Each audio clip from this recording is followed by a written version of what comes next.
कि बोल रही थी देखो कैसी लड़की लेके जा रही है दोनों डॉग्स।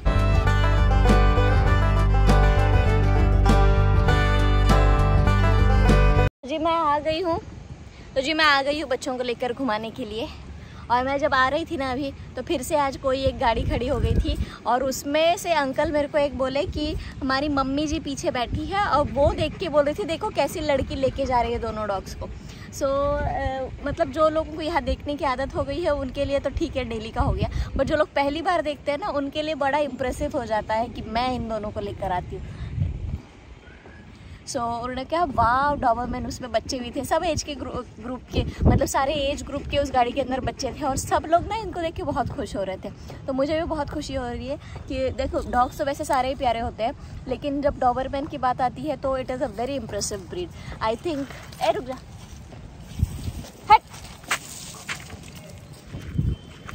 तो जब बच्चों की कोई तारीफ़ करता है तो मज़ा ही आ जाता है। तो बस अभी एक छोटा सा एक इंसिडेंट हुआ जो मैंने सोचा कि मैं आपसे शेयर करती हूँ। इनके साथ ना बांध के शूट करना इज़ वेरी डिफ़िकल्ट और इनको छोड़ना उससे भी ज़्यादा डिफ़िकल्ट है, क्योंकि अभी खेत वगैरह पूरी तरह से सूखे नहीं हैं और ये लोग पूरे फिराद में है कि हम लोग भाग जाए। तो नहलाना पड़ेगा मुझे, आज मेरा बिल्कुल मन नहीं है इनको नहलाने का। कल संडे है, कल सुबह में नहला देंगे, अभी इनको भागने नहीं देना है, इसलिए I need to be a little extra precautious. कैसे बैठा रहता है।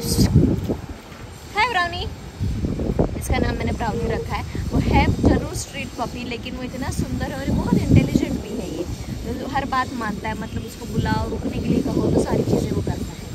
और ये वाली आ रही है, देखो अब ये लोग मुझे खींचतान करेंगे नहीं। बाय गॉड्स ग्रेस ऑलरेडी मतलब डॉबरमैन वैसे ही बहुत अट्रैक्टिव ब्रीड है, बहुत रुतबा है, बहुत एटीट्यूड वाला ब्रीड माना जाता है। और इसके साथ आई थिंक उनको मेंटेन करने में we have also taken quite a lot of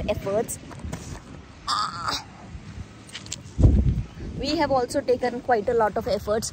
तो जब कोई इनके फिजिक की, इनके बिल्ट की, इनके स्किन की, इनके कोट की, इनके शाइन की जब कोई तारीफ़ करता है ना, so I feel very happy, because उसको मेहनत करनी पड़ती है, बहुत मेंटेन करना पड़ता है। So it is not a very easy task. जो भी लोग करते हैं तो उन सबको हैट्स ऑफ है। And I feel very happy कि कोई ये चीज़ें उनको नोटिस कर रहा है। और चलते चलते किसी को अप्रिशिएट करना बहुत कम लोग करते हैं, एंड आई थिंक जो भी लोग करते हैं वो दिल के बहुत अच्छे होते हैं, because nowadays I don't think anyone has a time to appreciate। नाम रखने को तो सबके पास टाइम होता है, लेकिन अप्रिशिएट करने के लिए एक बहुत काइंड हार्ट जिसको चाहिए वो बहुत लोगों के पास नहीं होता है।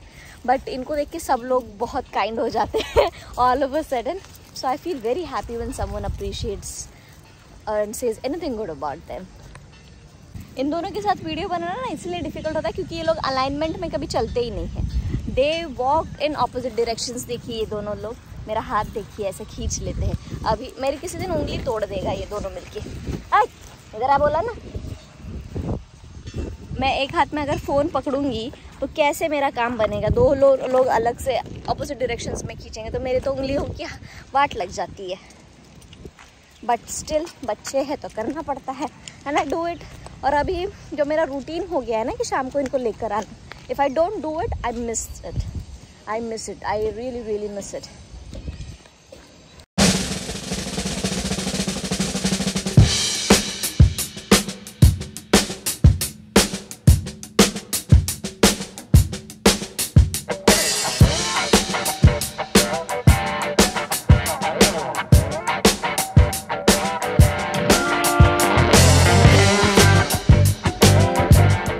रिसेंट में मैंने आपको बताया था कि एक सब्सक्राइबर है जो कि हमारे घर पे मिलने के लिए आए थे, तो उन्होंने एक बात बोली which I think is so important to address. तो उन्होंने ये बोला कि हमारे घर में मुझे डॉग रखना है लेकिन मेरी वाइफ अलाउ नहीं कर रही है, उसकी वजह से हमारे रोज़ झगड़े होते हैं, राइट।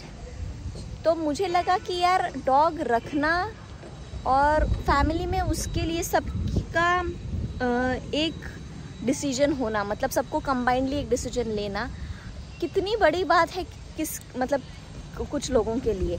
और वो मैंने कभी रियलाइज़ नहीं किया था कि मैं घर में पेट लाई हूँ। पहले मुझे पसंद था, फिर टको and mummy also help me so much to coparent my Simba and Sheru.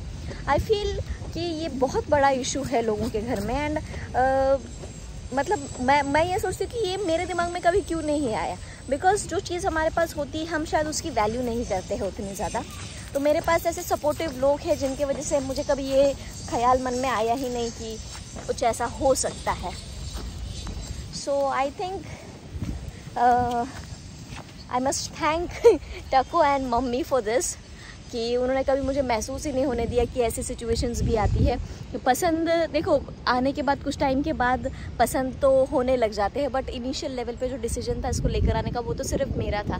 सो इस वीडियो के मीडियम से मैं दोनों को थैंक यू बोलना चाहूँगी for looking after kids so well, even better than me sometimes. टको सुबह में 5 बजे उठ के इनको लेकर जाते हैं घुमाने के लिए, मम्मी इनका खाने पीने का देखती है और मैं शाम का घुमाने का, कभी खिलाने का, ये सारी चीज़ें मैं देखती हूँ। तो मतलब कंबाइंडली उनको हम को पेरेंट कर रहे हैं एंड उसकी वजह से ये हो पा रहा है। Otherwise I don't think it is very easy for single handedly a girl to manage all this things. I think it is very difficult. उन्होंने जब बोला तब मुझे एहसास हुआ। So I would like to thank him for you know bringing into light this question. It is very important.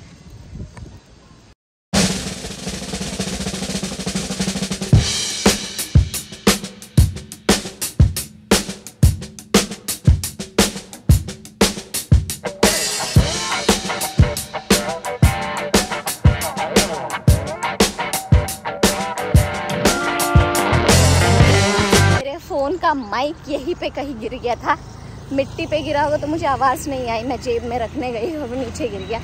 जैसे मैं lift में गई तो मुझे रियलाइज़ हुआ कि मेरा लिफ्ट माइक नहीं है। मैं सिम्बू शेरू को वॉचमैन वाले भैया हैं उनको पकड़वा के आई, क्योंकि दोनों को वापस लेकर आती तो उसको मैं ढूंढ नहीं पाती, इनकी मस्ती चालू हो जाती। इसीलिए मैं उनको वहाँ पे 2 मिनट के लिए रखा और अभी आ रही हूँ। मिल गया माइक, वही पड़ा था।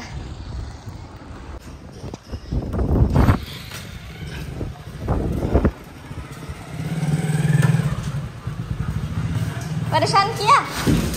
छोड़ दो छोड़ दो छोड़ दो छोड़ दो।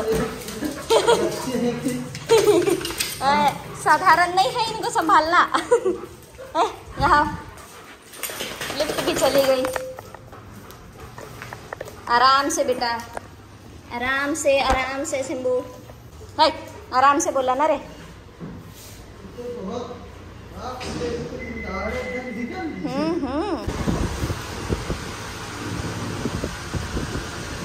कहाँ गई थी मम्मा?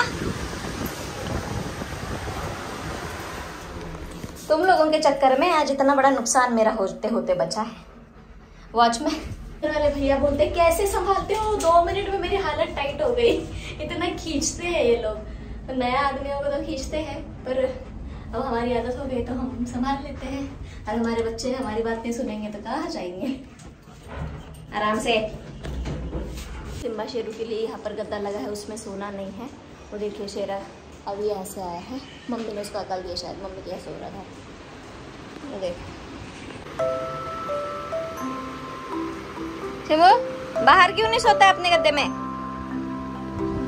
काला भूषण, काला भूषण जल कुकड़ा आया। ए जल कुकड़िया